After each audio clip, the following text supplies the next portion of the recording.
যে কোনো অবাধ্য স্ত্রীকে বশীকরণ করার জন্য আজকের যে প্রয়োগটি নিয়ে এসেছি, এই প্রয়োগটি হলো সবচেয়ে শক্তিশালী প্রয়োগ।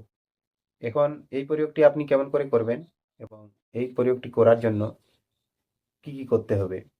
তো অবাধ্য স্ত্রীকে যদি বশীকরণ করতে চান, যেমন ধরুন অবাধ্য স্ত্রী, কোনো স্ত্রী কারো কথা শুনে না, বা তার স্বামীর কোনো কথাই শুনে না, বাড়ির লোকের কোনো কথা শুনে না, বাড়ির লোক যদি কোনো কিছু বলে তার উপরে রেগে উঠে ঝগড়াঝাঁটি করে, এবং ঘরের কোনো কাজ কাম কিছুই করে না, কিছু বসেই কথা বললে সে বাপের বাড়ি চলে যায়। অবাধ্য স্ত্রী অন্য লোকের সাথে কথা বলে, অন্য লোকের সাথে ঘুরে বেড়ায়, গ্রামের পাড়ায় বসে হাসি ঠাট্টা করে, অবাধ্য স্ত্রী। যখন এই প্রয়োগটি আপনি করবেন, এই প্রয়োগের ফলে সে অবাধ্য স্ত্রী আপনার আজীবন বশীভূত হইবে, এমনটাই বলা হয়েছে। ঠিক আছে, তো প্রয়োগের নিয়ম বিধি আপনাকে জানতে হবে। এই প্রয়োগ নিয়ম বিধি আপনি যদি জানতে পারেন এবং এই মন্ত্রটি যদি আপনি শিখতে পারেন, খুব সহজেই আপনি যে কোনো অবাধ্য স্ত্রীকে বশীভূত করে রাখতে পারবেন। তো আসুন সেই ভিডিওটি দেখা যাক, মন্ত্রটি দেখা যাক কেমন আছে আর তার নিয়ম কেমন আছে। দেখুন, প্রথমে আপনি মন্ত্রটি মুখস্থ করবেন। মন্ত্রটি মুখস্থ করার পরে মন্ত্রটিকে আপনি প্রয়োগ করবেন। কেমন করে করবেন? তো তার জন্য একটি মূল আছে। মূল মানে শিকড়। একটি মূল শিকড়, সেই শিকড়টি আপনি নিয়ে আসবেন। শিকড়টির নাম হলো দারু হরিদ্রা। আনার একটি নির্দিষ্ট দিন রয়েছে, সেই দিনে আপনাকে সেই গাছটি নিয়ে আসতে হবে। দারু হরিদ্রার গাছটা নিয়ে আসবেন, দিনটা হলো আপনার মঙ্গলবার। মঙ্গলবার দিন নিয়ে আসবেন, এবং শুধু মঙ্গলবার হলে হবে না, আরো তার একটি নিয়ম রয়েছে। বিশাখা নক্ষত্রযুক্ত মঙ্গলবার হওয়া চাই, এমন দিনে এই মূলটি নিয়ে আসবেন। বিশাখা নক্ষত্রযুক্ত মঙ্গলবার দিনে দারু হরিদ্রার মূল আপনি নিয়ে আসবেন। নিয়ে আসার পরে মন্ত্রটি আপনি প্রয়োগ করবেন। কবার? মাত্র 7 বার। 5 আর 2 7 বার, মাত্র 7 বার। 7 বার প্রয়োগ করলেন এবং 7টি ফু সেই দারু হরিদ্রার মূলে আপনি দিবেন।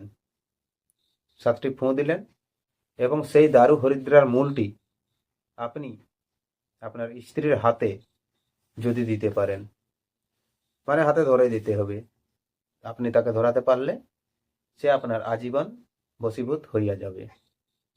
ঠিক আছে, কশ্যপতন্ত্র গ্রন্থ মিথ্যা হইবার নহে এবং আদি ও আসল গ্রন্থ, এগুলো ইউটিউবে সার্চ করবেন, গুগলে সার্চ করবেন, বা লাইব্রেরিতে দেখবেন।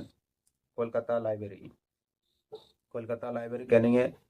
ক্যানিং স্ট্রিট যে আছে, বা তার অ্যাড্রেস ফুল আছে কিন্তু এখন আমি ওটা বলছি না, সেই অ্যাড্রেসে গেলে এই বইগুলো আপনি পেয়ে যাবেন। সেখানে এগুলো ছাপা হয়েছে, আর সেখান থেকে এগুলো নিয়ে আসা হয়েছিল। এখন না, আজ থেকে প্রায় 30-60 বছর আগের কথা, সেই তখন এই বইগুলো নিয়ে আসা হয়ে থাকে। এখন এই বইগুলো আপনি খুঁজলে পাবেন কি পাবেন না জানি না, তাই বলি, যদি এখানে যেগুলো সমস্ত মন্ত্র দেওয়া আছে বা যন্ত্র দেওয়া আছে, আপনার শেখার ইচ্ছা থাকলে চ্যানেলটি সাবস্ক্রাইব করে থাকতে পারেন। তাহলে কি হবে যে এখানে অনেক ধরনের মন্ত্রতন্ত্র দেওয়া হয়, এবং অন্যান্য পদ্ধতি কাজকর্ম করাও হয়, এবং ওষুধপত্রও দেওয়া হয়ে থাকে। সেগুলো কেউ যদি শিখতে চায় তাকে শিখিয়ে দেওয়া হবে, আর কেউ যদি সংগ্রহ করতে যায় তো সে সংগ্রহ করতে পারে। তাহলে বাজে কথা বাদ দিয়ে আসুন মন্ত্রটার দিকে, মন্ত্রটা দেখে নেওয়া যাক। যেমন ভাবে নিয়ম বললাম, বিশাখা নক্ষত্রযুক্ত মঙ্গলবার হওয়া চাই, তার হরিদ্রার মূল নিয়ে আসবেন এবং এই মন্ত্রটি আপনি জপ করবেন। ওম এং ফট সাহা, ছোট মন্ত্র। ওম এং ফট সাহা, এই মন্ত্রটি করুন। ঠিক আছে, আর আপনারা কমেন্ট করবেন যদি কোথাও ভুল হয়ে থাকে বলতে, কারণ আমার তো অত ভালো বাংলা জানা নেই। আমি ঝাড়খণ্ডে থাকি, ঝাড়খণ্ড থেকে আপনাদের সম্মুখে আসছি।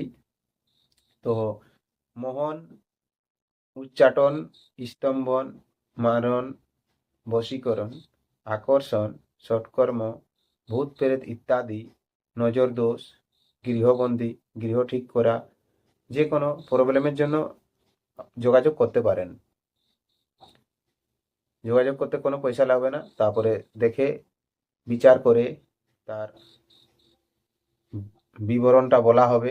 সেই বিবরণের হিসাবে আপনি দেখবেন, আপনার বাজেট হিসাবে কাজ করাতে পারলে করাবেন, না পারলে কোনো অসুবিধা নেই। জিজ্ঞাসা করতে কোনো খরচ লাগবে না, ফোনের মাধ্যমে আপনি জিজ্ঞাসা করতে পারেন। তো বন্ধু, আজকের মতো এখানে শেষ করলাম।